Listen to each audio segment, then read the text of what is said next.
Lakers guard Lonzo Ball told ESPN he has cut ties with a co-founder of Big Baller brand Alan Foster over concerns about Foster's criminal past and because Foster has not adequately accounted for the whereabouts of roughly $1.5 million from Ball's personal and business accounts. Foster has been a friend of Lonzo's father, LaVar, for almost a decade, owns about 16% of Big Baller brand. Lonzo telling ESPN that Foster, quote, used his access to my business and personal finances to enrich himself.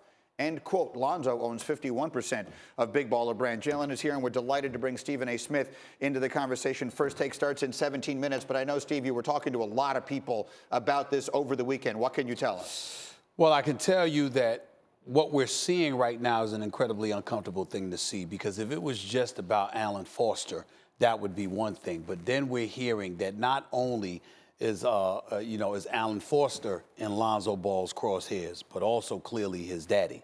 Now, we saw his daddy, LaVar Ball, give a comment about it, how we'll get this together, et cetera, how shocked he was by it.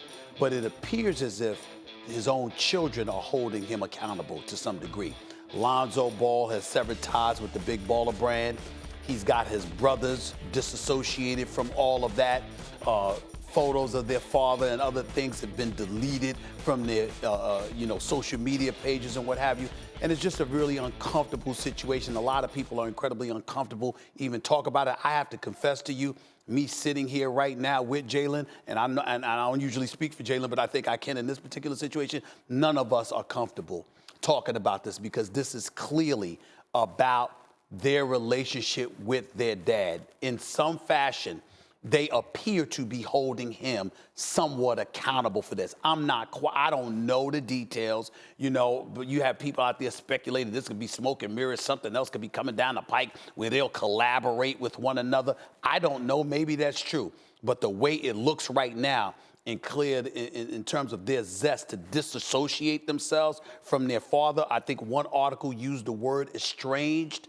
The fact that you've got all three kids now together, and it's on the opposite page of their dad, it makes for a very uncomfortable situation, and I don't think any of us should go beyond saying more than that. Absolutely, and unfortunately, it gives credence to all of the people who wanted to say, I told you so anyway.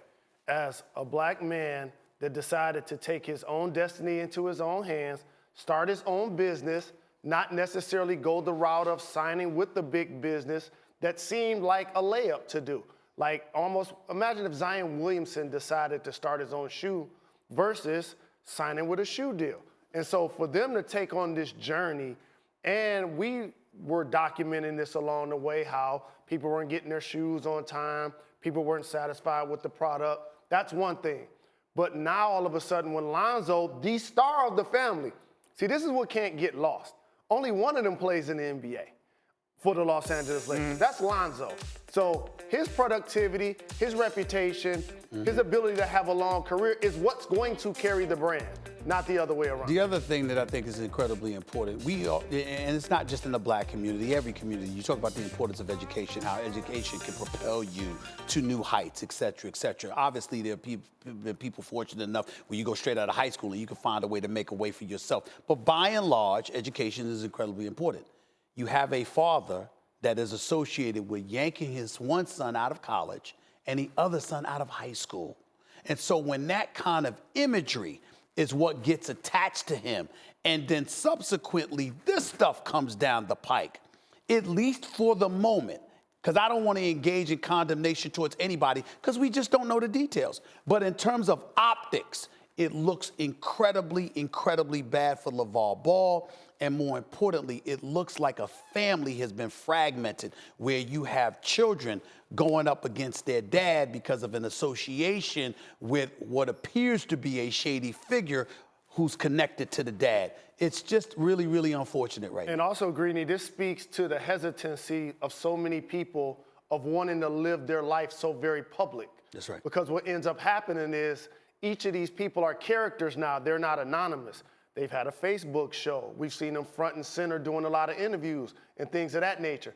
So each of these characters now get a chance to play out in this story. Well, you're talking to the wrong guy here, because I actually think that's a good part about it. Because the fact of the matter is that, listen, you're in the public eye. I've got millions of followers on my social media pages. You don't see nothing about me. We talk about basketball. We talk about sports.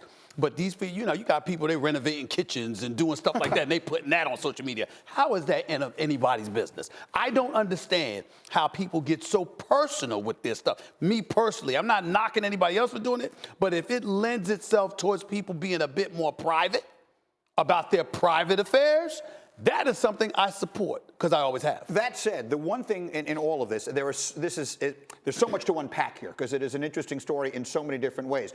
The one thing you said is that Lonzo Ball is the star of the family. The truth is, LaVar Ball was the star of the family, right? Despite the fact that he wasn't the one out there playing, he was the star of the family, and I think that is a big piece of this. If he's a big baller brand, was not Lonzo, it was LaVar for a very long time. But here's what happened. You guys would appreciate this reference. A lot of young people don't know who Bundini Brown is.